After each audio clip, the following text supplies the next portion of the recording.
You're listening to Online Pet Health Podcasts with Dr. Megan Kelly. Continuing education for veterinarian rehabilitation therapists. Learn more at onlinepethealth.com. Hey Vet Rehabbers, this month we welcome 257 new members to the Online Pet Health membership. We are so excited to learn with all of you.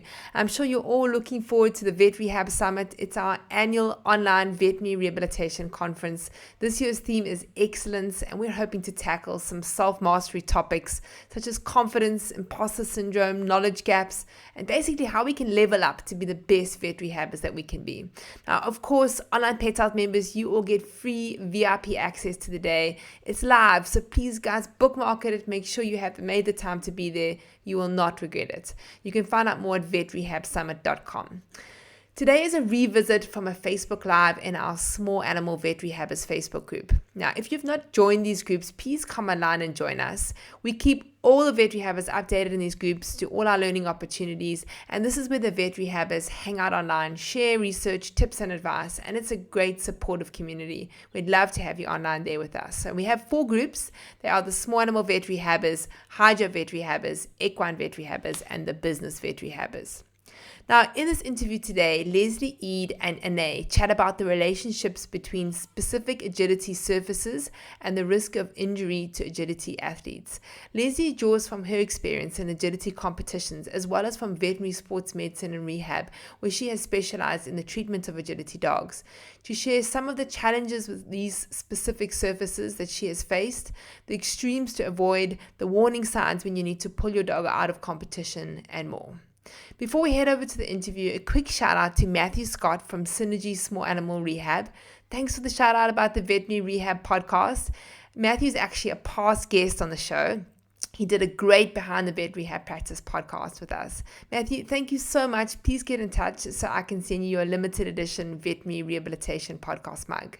And now a quick word from our sponsors. Choosing the right therapy laser and PEMF systems for your practice are big decisions, and that's why Response System has been helping to make that decision easier for over 35 years by offering both Class 3B and Class 4 lasers, as well as a full line of PEMF products designed for both small animals and horses. All of their systems are fully rechargeable and adapted for international grids. You can find out more at responsesystem.com. Please also come and chat to Response System at the Vet Rehab Summit. They will be there on the 12th of November this year. So over to Eide and Leslie. Hi guys and welcome. Hi Leslie. Hi.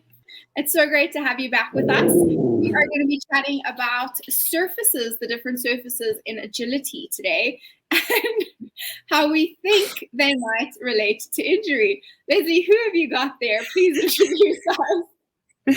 This is Felix. He is wondering why we are up so early. It must mean we are going to do agility, but he's going to be sadly disappointed. Sorry, Felix, no trip anywhere exciting today. No. So let's jump right in. Please introduce yourself and your interest in this topic. So I'm Dr. Leslie Eide. I have been a vet for way too long now, 15 years, I think, if the math's correct. And I've been doing sports medicine rehab for 10 of those years.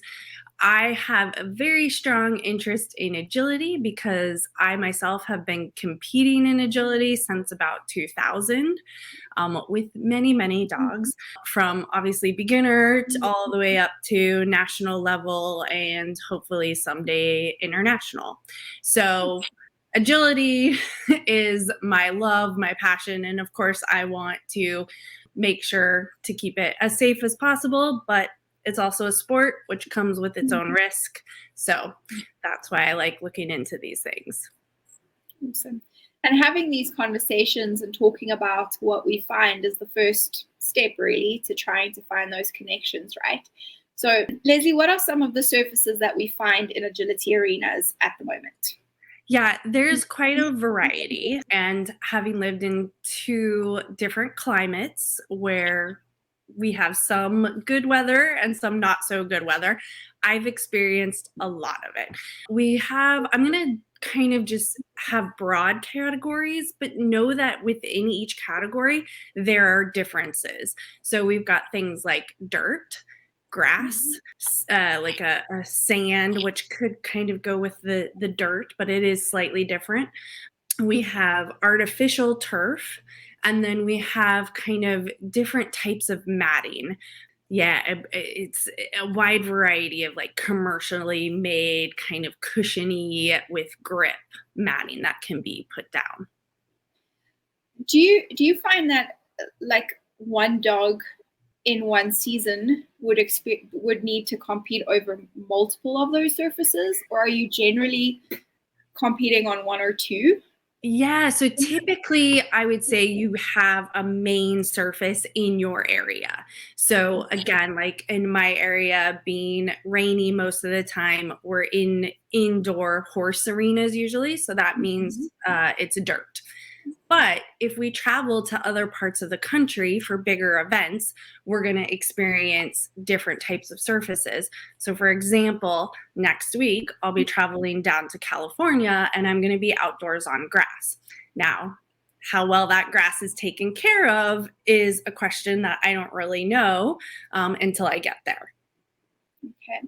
So that's definitely something to think about when you're changing from surface to surface that your dog hasn't been trained on or prepared on. That might be a risk factor, right? If I'm just thinking. I think that's a huge risk factor that we need to think about.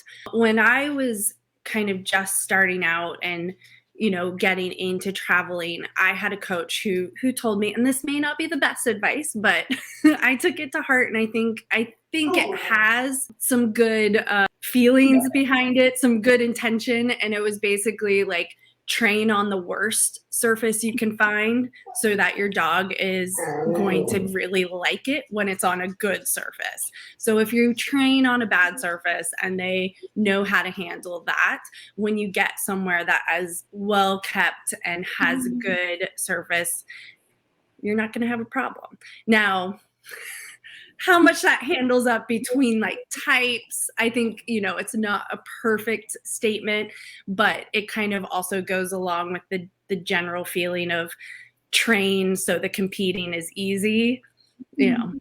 Okay, great.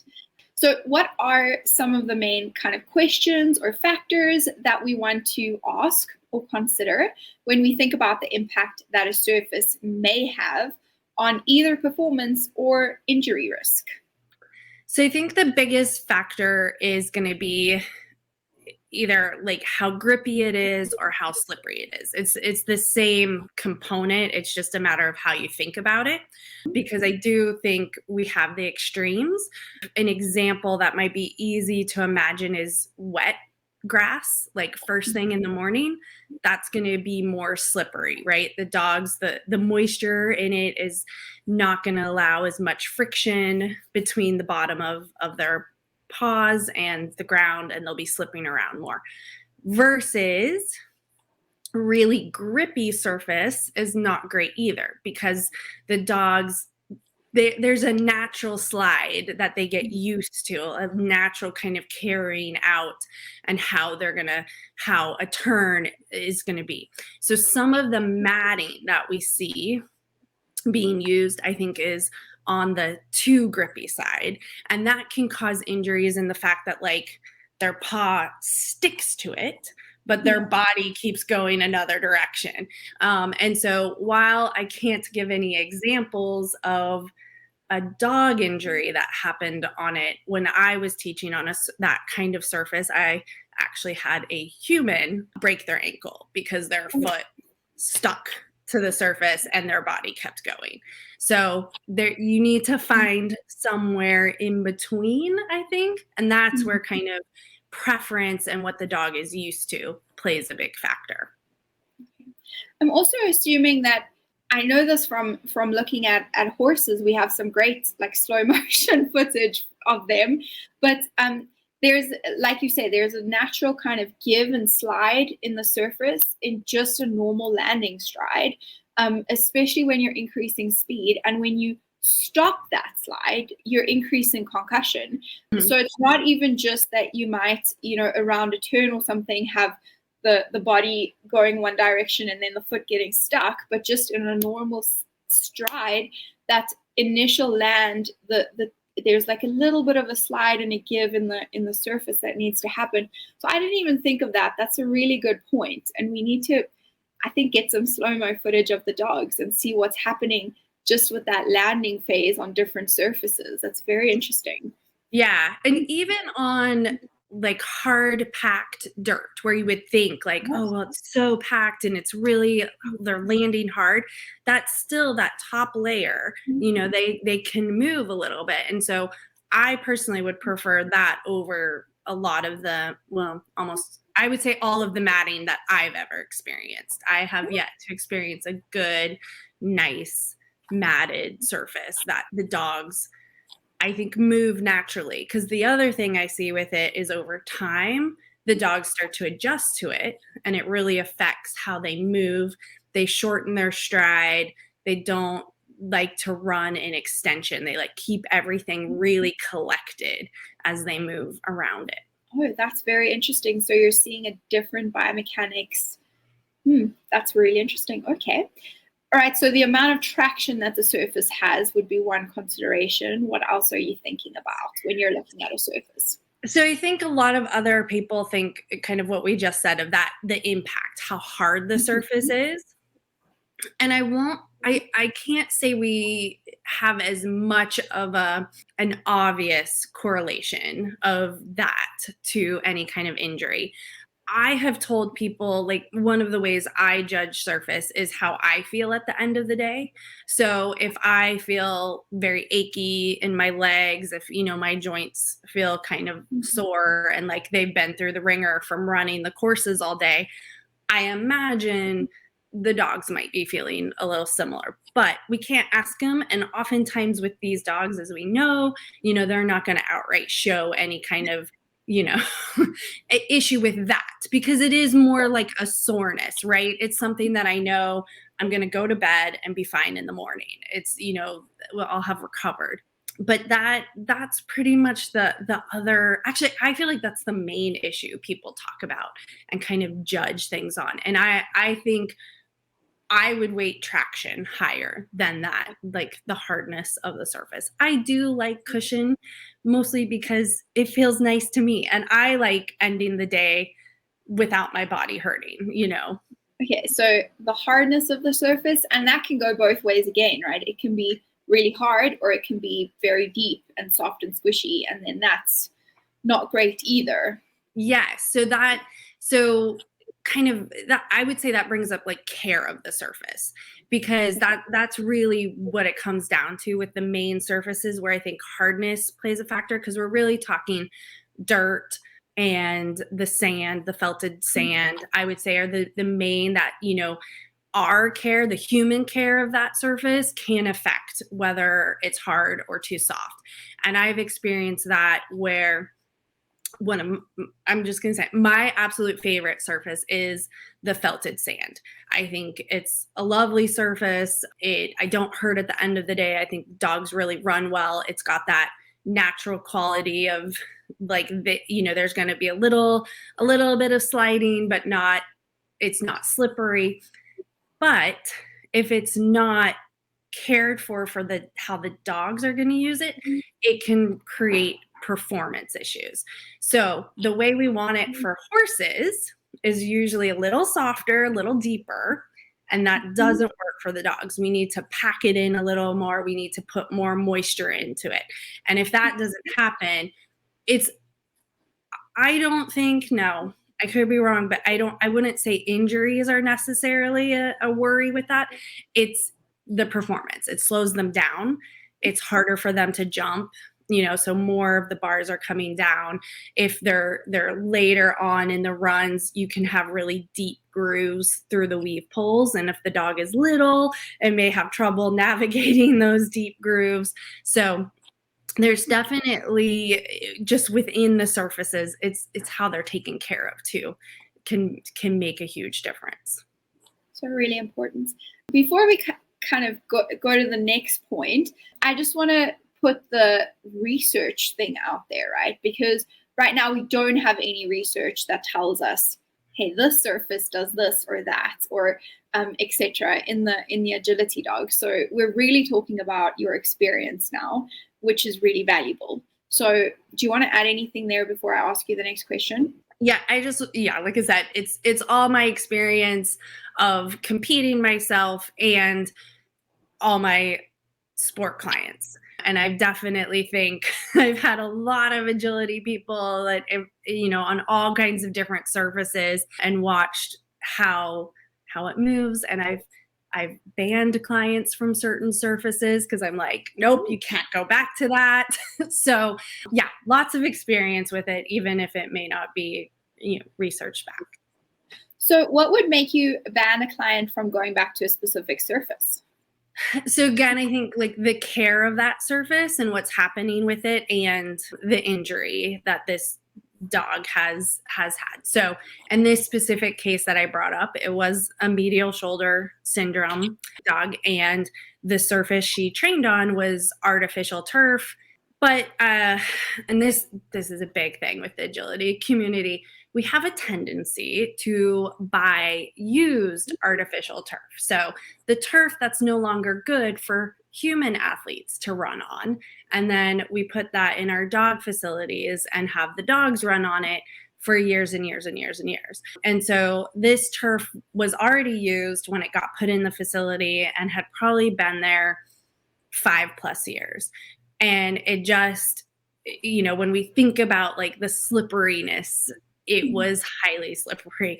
And with the medial shoulder syndrome, I didn't want to take the chance of that dog landing and pushing out and slipping and ripping everything again. And so that's why I was like, you can go train on real grass, you can go train on dirt, but you can't train on that artificial turf anymore. And when that facility is no longer open in my area, but when it was, I will say over 50% of my agility injuries came from that facility. Okay, so there is a relationship between surface and injury, right? Yeah. So tell us a little bit more about your experience and kind of those correlations that you've seen in your patients. I'd love to hear more patient stories. Yeah, I think that's the most that I've like experienced in one area where, I had this high correlation where I would ask, where do you train? And this place. Different trainers, there's all, different people teaching at that facility. So that it wasn't necessarily that they were all coming from the same class, but that facility definitely tended to create more issues. And I think, my logic went to, there's a reason that the human side of athletics is getting rid of these surfaces, replacing them with new turf, that maybe we shouldn't be using it for our dogs. Maybe it's not the best. The other big surface that I see issues with personally is the matting. And that's not less injury, but more the mechanics like you were talking about. So I do a lot of coaching for jumping, helping people teach their dog how to jump appropriately, read distance, and, all of that. And I do get a lot of people coming from matted surfaces because their dogs, it changes their natural movement. They want to stay tight. They want to take short, choppy strides so that there's no worry of that getting stuck. I think if I was in the dog's head, that's what I would think is happening. So I don't think I've seen a lot of injuries with that because the dogs aren't actually moving very fast. They're kind of actually being safer. But if a dog has no experience on the matting and goes from some kind of more natural surface that has the give and then suddenly competes on matting, you will see a lot of falling, not, a little bit of checking themselves as they go through of or, again, performance issues of I didn't realize I wasn't going to move like I normally did, and going around obstacles because they just don't want to hurt themselves trying to stay on course. That's so interesting. I love that you've mentioned the jumping and that you help dogs learn how to jump properly, because did you watch the series of webinars with Ariel that we shared a little while ago? I saw bits and pieces of it. Bits and pieces. Yeah. She shared some research on the jumping biomechanics, and then between young dogs and experienced dogs, and that it's different. Like, yes. Young dogs don't know how to jump properly. They have to learn that. And I thought that was so interesting and so important for us to know. Very little time is spent in the agility world teaching jumping. Most of us just kind of, that dogs know how to jump. And it's not until like there's maybe a problem with the jumping that then people are like, oh, well, now I need to work on it. And so, yeah, there's a lot of, if they, their criteria of jumping is just don't drop the bar.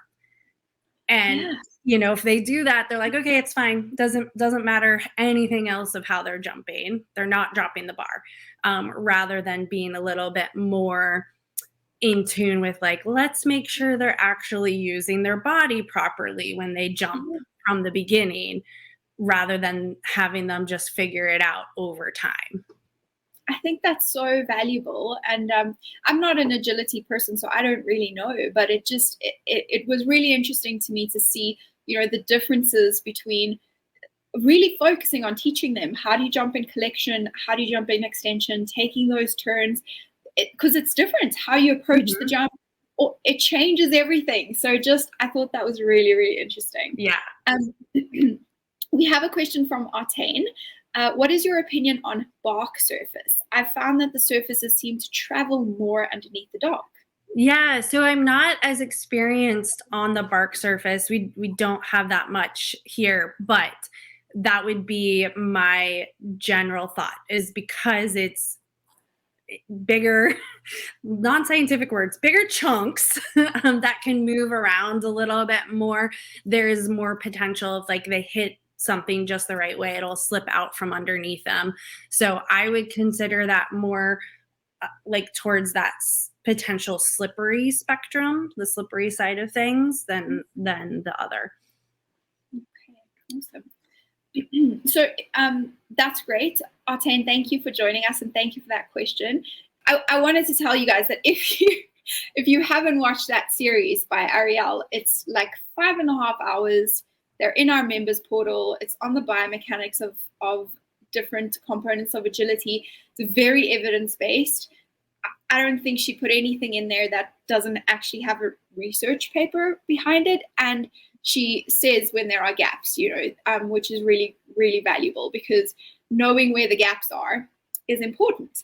This is one of the gaps, the surfaces that we're on, and that the dogs are competing on. And it's a pretty important one, because it affects performance, and it affects injury risk, and it affects us, and it affects all the things. So if we are going to be changing our dogs from one surface to another, and we don't have, let me rephrase that. So we're going to go to a competition and we know that they're going to have X surface, and we haven't trained on that, and we're not familiar with it. How do we prepare our dogs if we don't have that surface? Yeah, that can be really hard, especially depending on where you live. And, even in my area, I'm very limited to the type of surface that I can expose my dog to in a reasonable distance. So I do think partly, just showing the dog that they might run on different surfaces is good, even if it may not be the exact surface that you are going to go compete on. So, for example, you might go to class on dirt, but then you could also hopefully take a jump or two to a park with grass and, go do a little bit of stuff there. So now you've shown them, okay, here's what dirt's like, here's what grass is like. And then maybe you can find a little bit different, maybe a sandier dirt surface. Like for me, I would probably try and get down to like one of the beachy areas and see if I can do some stuff there. And again, I don't think you need to do a lot. of like, oh, we have to constantly be training on these 3 surfaces, but just introducing them to you may get different experiences, I think can really help them. Then the other thing is that in most, like if you're traveling for really big events, so national, international competitions, there's always a training day. So you at least get to be on the surface the day or 2 before competition starts. The other thing is a lot of times when it is a unique surface that maybe a lot of people haven't been on, usually places around there that they know like people are traveling in, they'll open up their facility as well and say, hey, I've got this surface, come rent my facility for 30 minutes so you can do a little bit of practice. I know that especially with international competitions, a lot of times the team management will try and set that up even before the competition so they get a little bit of practice on the specific surface. I love that you can at least, and that's all, a good athlete really needs is just that introduction so that they can find the way to move on that surface safely. So if you're on a new surface and you're noticing something in your dog that's different, when do you stop? When do you say, okay, this is potentially dangerous, we might have an injury here? Are there warning signs that you can pick up as a handler or an owner where you're going to say, hey, I'm pulling my dog out? I think so. I mean, I think hopefully like you have a good connection with your dog and you can see when they're not coping. So, a dog who normally stays on course and maybe only drops 1 bar, suddenly is going around a lot of obstacles or dropping bars and you're not seeing improvement. So like a lot of dogs, especially like we talked about kind of those, we talk about them like elite athletes, they might in the beginning go, oh, whoa, this is different. This is not what I was expecting. But by the end of the course, they've already adjusted. And so if your dog is not adjusting within the course, and I, maybe give them a second chance to see like, okay, well, adjusting in the middle of the run, some dogs don't have that capability. But if they haven't adjusted by the second run, that's where I would say, I don't think it's worth it. Plus you're not getting the performance you want anyway. So, it's not one of those things where you're like, well, but I could do this amazing thing because my dog's amazing. Well, if they're not adjusting and they're dropping bars and going around obstacles, you're not going to get that. So the handler's just going to end up being frustrated as well. So better to walk away and say, I need to plan some training days on this type of surface if I want to keep doing it. Okay, cool. And then earlier you were speaking about the kind of change in the biomechanics when they're on matting surfaces. And I was thinking as you were speaking, if they're kind of tightening up and holding themselves a little bit more collected and together, are you finding more potentially like myofascial trigger points or tightness in the muscles in those dogs? So not necessarily an injury, but you can feel it in their bodies? Yes, I think they end up being a lot tighter and having less kind of flexibility, range of motion. So then when you switch to something where you want them to open up, that's where you can start to see issues, especially if the muscles are really tight and you're suddenly asking them to fully stretch out. Leslie, do you have anything else that you would like to add and share with our audience from your experience? How many dogs have you got there with you? Well, this is dog number 2. This is Finnick. Right now, gosh, how many woke up with me? 4 woke up with me. So how many are still sleeping? There are 3 still sleeping. Oh my word. Amazing. Are they all competing or not all of them? Not all of them. The 2 you've seen are competing. I have the one of them is too young, so not yet. And 2 of them are retired. I was like doing math in my head real quick. Yes. 2 of them are retired. Okay, nice. I remembered my question. So I wanted to go back to that statement that you made earlier, where you kind of want to train on the worst surface that you can. So let's talk a little bit more about that, because obviously training on a bad surface is risky. So how would you do that safely? And Right. what are you thinking about when you're saying a bad surface? Because I have a little bit of experience here as well. I had my high school dressage horse. He was lovely. But I brought him to the farm one holiday, and we just made a little dressage arena in the paddock, which was downhill and uneven. So really not ideal. But when I went back after the holiday, we rode the best tests we'd ever ridden before, because he was, even though our training had been pretty horrendous on the uneven downhill slope, he was way more balanced and, good in his body when we went back. So I really felt the benefit there. So how would we translate that to dogs, which is why people are listening to us today? Yeah. So I think now that I've grown up a little and have more experience with that statement, is it's still, you still want a good safe surface. It's more about the care of it. So I think that really applies more to like dirt surface or grass, where, in a pristine show arena, that dirt is going to be extremely well cared for, right? They're going to be working it every day, adding water, adding clay, adding sand, whatever they need to keep it just the right consistency.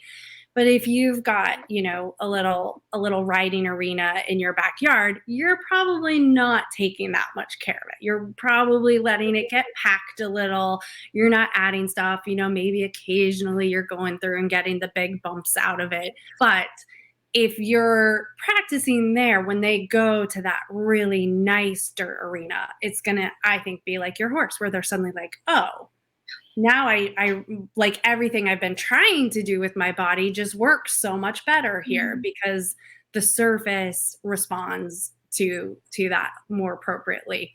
And I think that's the same with grass. So again, when you go to these, nice, I mean, we do tend to compete at horse facilities. So when you go to these horse facilities, they've been taking care of the grass, right? It's been watered and kept cut a certain length, and there's no gopher holes, and, it's perfectly level. But you're practicing out in your backyard on this, like, it's maybe a little bit of a hill, and maybe, you didn't mow it for a week, or, and they get used to that. Then when they get to that nice manicured grass, they're like, oh, this is so much easier. Where I wouldn't take that statement is more towards like the artificial turf, like I said, where, we're putting them on this really used turf that also hasn't been kept up. And that's where, even though you could say, well, if I can compete on that, then when I go to these, events that have the brand new turf and it's all nicely kept, they'll do better. Yes. But I also do think there's a little bit increased risk with that, constantly practicing on the more slippery stuff or the more sticky stuff. Okay. So you still want to avoid the ends of the spectrum where there's going to be an increased risk of injury. Do you take your dogs out into the wilderness and kind of like do some intentional proprioceptive, I would say, training, but not really, where you're just kind of taking advantage of the environment and uneven surfaces and changes in the natural surface? Yes. And I'm lucky that I have always lived somewhere that I have that capability, where I can take them to different places, let them be off leash, let them run through the woods or big open fields, the beach, on the sand, So I do think that's important. And I may not correlate it to importance for agility, but I think it's very important for life, just being able to expose them to that and, get them out in the world. And it's something I do for their entire life, as long as we can, because I do think it's really important for their mental health as well as their physical health. Okay. Well, I don't think it's not important for an athlete, because it's exposing them to different surfaces, and like you just said, when they're off lead and they're moving freely, they are exploring their own body's limitations and capabilities, and I think that's really important. If we're only ever like putting them in a specific ideal scenario where they need to move in a set way, they don't get to explore that, and then that's not. Then when things change, the surface change or the expectations change, they don't have that neurological ability to adapt to it. So I think that's really important. I like that. Yeah. I'm going to remind you guys again about Ariel's series in our members portal, because that is phenomenal. And Leslie has an old series in our members portal as well, which is by far one of my favorites. I still refer back to it quite often, Leslie, honestly, like at least once a month. I'm thinking back to something in that exercise physiology series. So guys, super valuable. And it's not the only webinars that you've presented for us. There have been a few, so thank you. And then I just want to remind you all that the Vet Rehab Summit is coming up. That is in November, and it is all about excellence. It's all about taking us to the next level. And we're thinking a little bit outside the box. So when you go and look at the lineup, I just want to share this with you. You might be surprised, because you'll see not so many clinical topics, okay? Which seems odd, right? Because that is what we do, and that's what we're here for. But the reality is that there is an entire library in your members portal full of clinical webinars. And you've probably been to at least one conference this year already. So we wanted to give you something else at the Vet Rehab Summit, which is probably the missing thing that you don't have in your practice and that you don't have in your lives, which is why you're struggling to grow or achieve your goals or success. So we're helping that part of you, that part of your profession, that part of your skill set at this year's Vet Rehab Summit. So don't be surprised when you see those topics. They are for your benefit, and I think they are really going to help you take it to the next level. So sign up, join us. It's going to be great. I'm wearing our gold sponsors shirt. No woo-woo, just science. Okay, that's CuraCore. They're our gold sponsors this year, and it's been really great working with them so far. So Leslie, thank you so much. Thank you. All right, guys. Have a great day. Bye. If you enjoyed this podcast, please hit the subscribe button so you get notified every time I load a new podcast. I'm here every week talking to vet rehab therapists from all over the world about all things vet rehab. For more information about continuing education for vet rehab therapists, you can go to Onlinepethealth.com. I'd like to thank you for listening to this podcast, and of course, thank our sponsors, Response System. They are as passionate about therapy lasers and PEMF equipment as you are about veterinary rehabilitation. They would love to answer any questions you have, so please feel free to reach out to them at responsesystems.com, or you can email lisa@responsesystems.com.